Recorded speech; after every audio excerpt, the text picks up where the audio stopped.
The German state of NRW is changing the way Islam is taught in public schools. A new commission is to be assembled that will give the same number of seats to every applicant and approved association for Islam. So that big associations like DİTİB, a vehicle of the Turkish state, or the Islamverband, the Association for Islam, will get the same number of seats like Lamia Kador's Liberal Muslim Association, Liberal Islamischer Bund, and other smaller groups.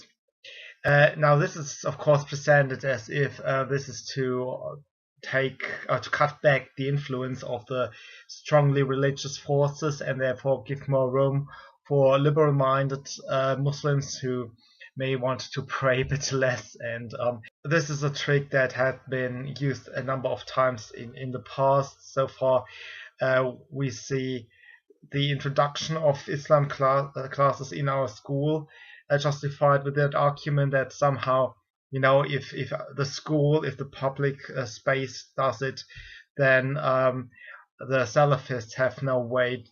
So the argument to get people behind their more rigid ideas, and we see lots more going on in this direction. There is a continuous appeal that every imam should be paid by a taxpayer entity, and should be also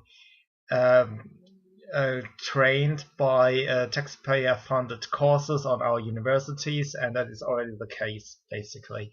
So we had a march of Muslims into our institutions under the premise that this would create a ever more liberal, more free Westerner style of the religion, which is of course absurd. The religion is the religion, and if you do not provide an authentic form of it, then people will just amend it in their families and turn things right in their own spheres.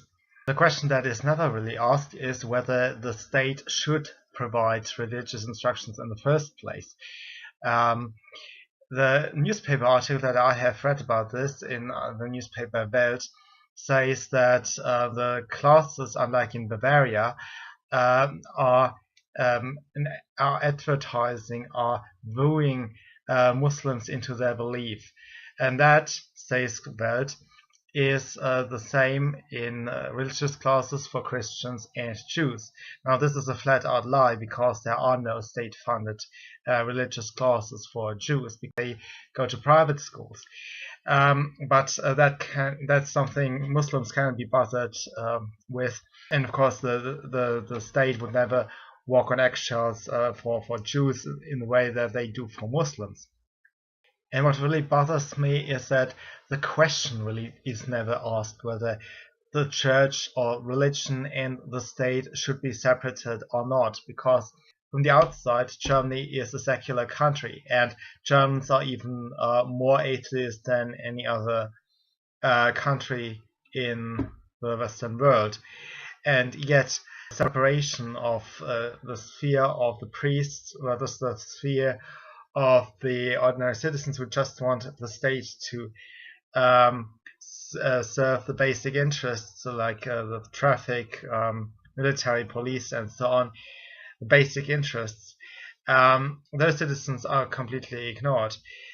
Instead, we have blasphemy laws, we have laws that protect the honor of citizens, like in Turkey, basically. This does not chime well with the overall self-descriptions that the Germans usually have for themselves. Germans see themselves as enlightened, as post-religious, smart, rational. Maybe this gives me the opportunity to talk about the Enlightenment a little bit, because outside that self-image, there's very little left of what was once the Enlightenment. It is replaced with what people call humanitarianism. that is not clearly defined. It is just, being sweet and cuddly and so on. So whatever the politicians just want to do right now, they present the winners of the change and say that if you don't like it, you are not nice, cuddly, humanist, and so forth. And this is replacing enlightenment. Enlightenment was actually as Immanuel Kant, the philosopher, said, the way out of people's self-inflicted immaturity. We see now the opposite. We see the rise of the Green Party that is plastering everything with posters with children on it and animals on it, and adults, grown-ups who behave ever more like little children. More specifically, you see a number of children being placed strategically in the media, and adults are asked to behave like them and to follow their footsteps. Greta Thunberg is one of the biggest proponents of that. There is a basic fear. I mean, this sentence, this quote from Immanuel Kant, I'm not sure if I translated that correctly, because it really means, you have to overcome your fears to think properly.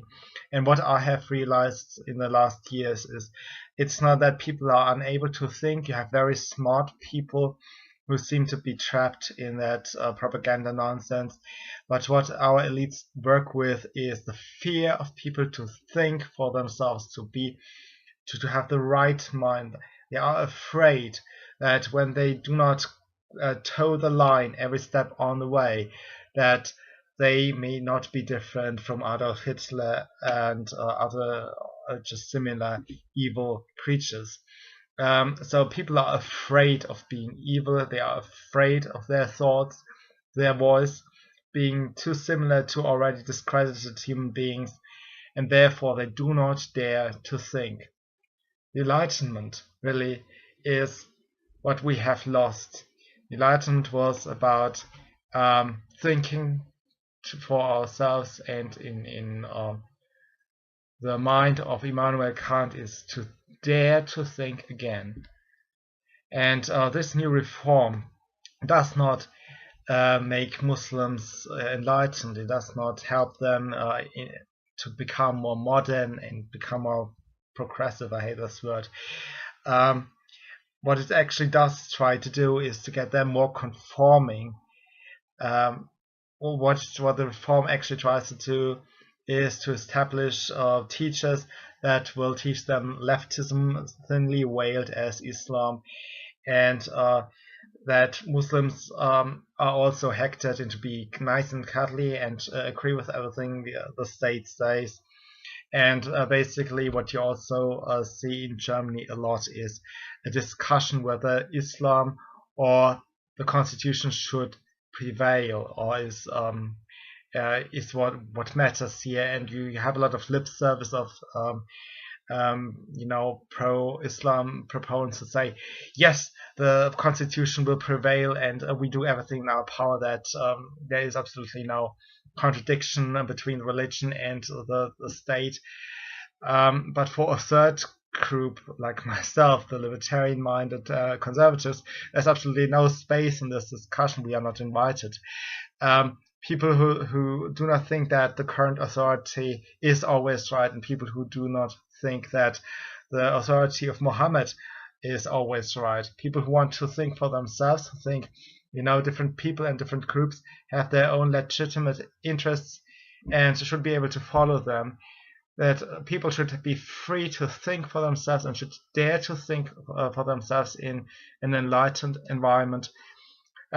These people have absolutely no voice in Germany. We are just faced with that contrast of who should be the strong man, a Muslim or non-Muslim? Should the constitution prevail, or should Islam prevail?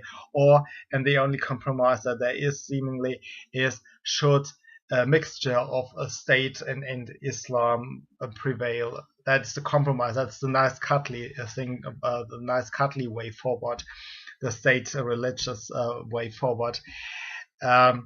So it's not a dictatorship, so a purely socialist dictator that shall prevail, or a purely Islamic force that shall create the society of the future. No, it is a compromise of these both authoritarian forces. And if you do not share that there should be any authoritarian force at all, like you want to be a free person, then you have absolutely no spokesperson for that in the entire public sphere. So that was for today, and I'll see you soon. Bye.